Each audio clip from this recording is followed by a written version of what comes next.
I'm 103 years old and I'm about to tell you something that nobody, not your parents, not your therapist, not your self-help books will ever tell you. And the reason they won't because it's too painful, too stark, too real. I'd been alive for over a century.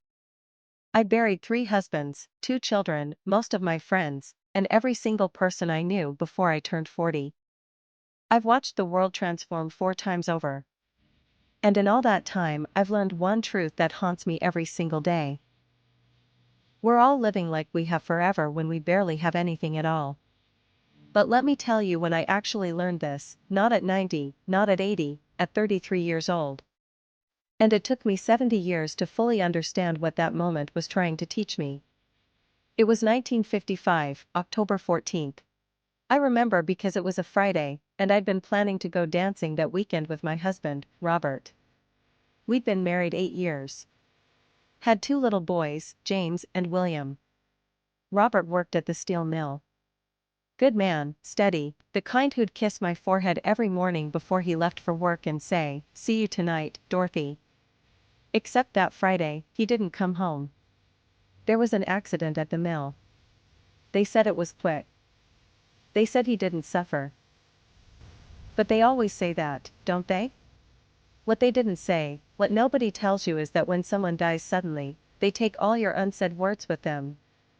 Every "I love you" you didn't say. Every fight you didn't apologize for. Every moment you were too busy or too tired or too angry to just be present. That night, sitting at our kitchen table, I made a promise to myself. I promised I would never waste another day. I promised I would live intentionally, love openly, and never postpone joy again. And you know what? I broke that promise almost immediately. Oh, I thought I was living better. I hugged my boys more. I said, "I love you" more often. But then life happens, doesn't it? I remarried, got busy with work, the boys grew up. I told myself I was doing fine, that I'd learned my lesson. But I hadn't. Not really. Because here's what I didn't understand at 33.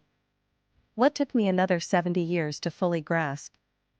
It's not enough to survive tragedy and tell yourself you've changed. The real lesson isn't that life is short. Every greeting card tells you that. The real lesson is that you will forget. You will slip back into autopilot.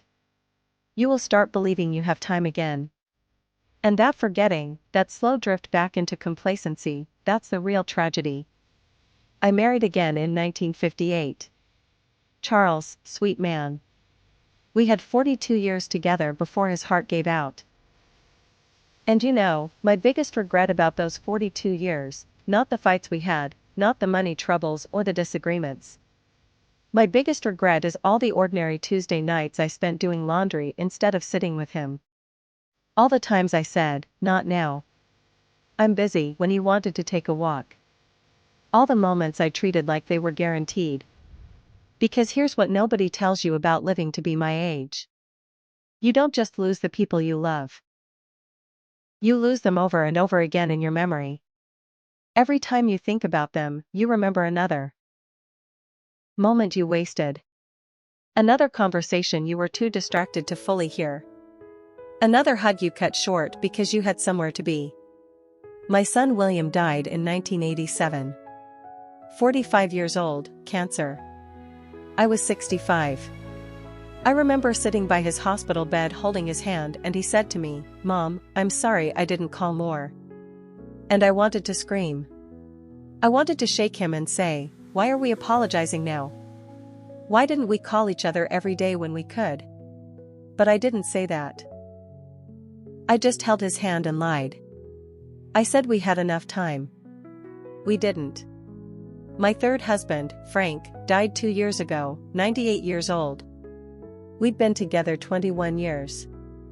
And even after everything I'd learned, everything I'd lost, you know what I still did? I still sometimes scrolled through my phone while he was talking. I still sometimes sighed when he told the same story for the 10th time. I still sometimes thought, "I'll pay attention tomorrow." There wasn't always a tomorrow. You're young. You're sitting there thinking, "This is depressing." thinking, well, everyone dies eventually. But you're missing the point. The point isn't that everyone dies. The point is that you're acting like you're the exception, like somehow your life will be different, like you'll have time later to live the way you want to live. I'm 103 years old and I can tell you with absolute certainty later never comes. You think you'll travel when you retire. Your knees will be shot by then. You think you'll reconnect with your sister after this busy period at work. That busy period will last 20 years and then she'll be gone.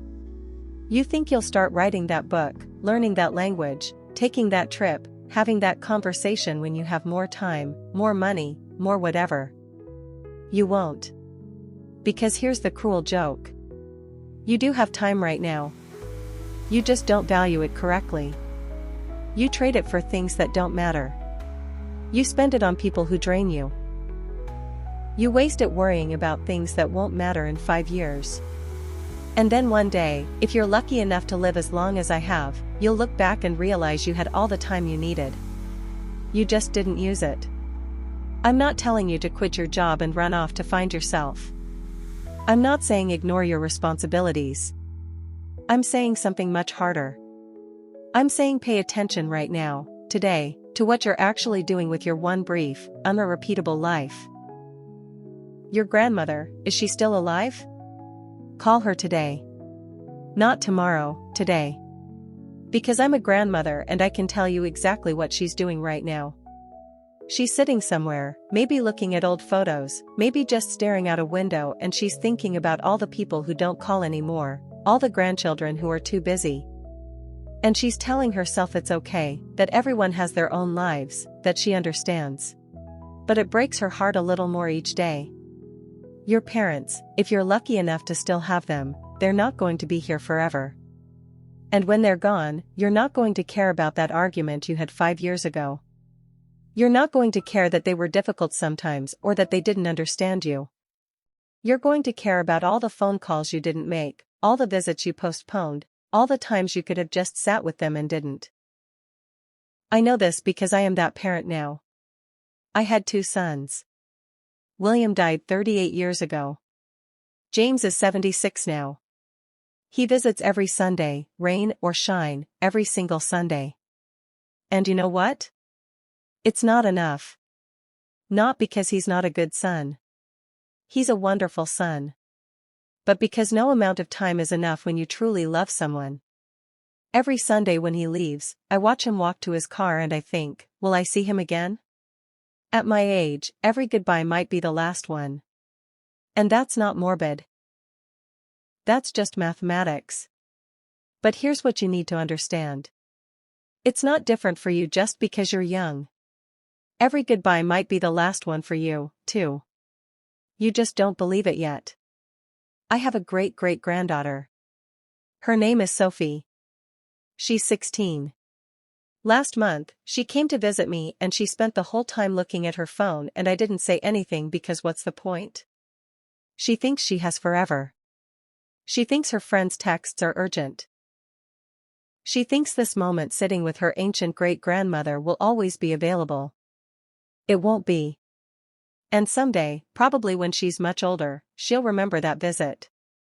And she'll remember that she spent it looking at her phone. And it will hurt her in ways she can't imagine yet. That's what I want to save you from. That pain, that regret. Not the regret of big mistakes. Those you can make peace with. But the regret of simple absence, of being physically present, but mentally somewhere else, of treating the people you love like they'll always be tea. Remember and return. Remember and return. Every time you forget, every time you drift back into distraction and busyness and taking people for granted, notice it and return. Return to presence. Return to attention. Return to love. Not perfectly, but persistently. I'm 103 years old. I've been alive for 37,595 days. And I can count on 2 hands the number of days I was fully, completely, utterly present. That's my real regret. Not that I didn't achieve more or travel more or make more money, but that I sleepwalked through most of my own life. Don't do what I did. Don't wait 70 years to learn this. Don't wait until everyone you love is gone to realize you should have loved them better when they were here. Stop reading this and call someone you love. Stop reading this and go sit with someone in silence. Stop reading this and really look at the people in your life while they're still here to be looked at. Because I promise you, with everything I have left, later never comes. Finding this tool useful? Bookmark us for easy and fast access. Free transcription software. Bookmark this silly lil tool? Looks like you found the transcript you needed. Before you head off, did you know you can bookmark our site? Just click the star, white medium star, on the top bar. That way, next time you need a transcript, you can find us easily without searching again. Super handy, right? Close. Disclaimer: YouTube2Transcript.com is an independent service and is not associated or affiliated with YouTube or Google. Any brand names or logos displayed on this site are used for illustrative purposes only and do not imply endorsement or partnership. Read the rest of the disclaimer here. Copyright 2024, all rights reserved. Terms and conditions. Privacy policy. Contact. Do not share my personal information. Oops. Something went wrong. It seems our Consent Manager, CMP, couldn't load properly. To ensure you have the best experience on our site, please consider disabling your ad blocker or adjusting your browser's privacy settings to allow the loading of our Cookie Consent Manager and Google Tag Manager. Many features of this site may not work as intended until you do so. Close. Copied. Use transcripts in ChatGPT and Claude. Get transcripts directly inside AI tools with MCP. Close. Translate with our Chrome extension. Get transcripts in any language, right on YouTube. Free transcripts forever, no limits. Change language, 151 plus languages supported. Translate transcript to any language instantly. Chat with videos, ask questions about content. AI summaries and more. Smart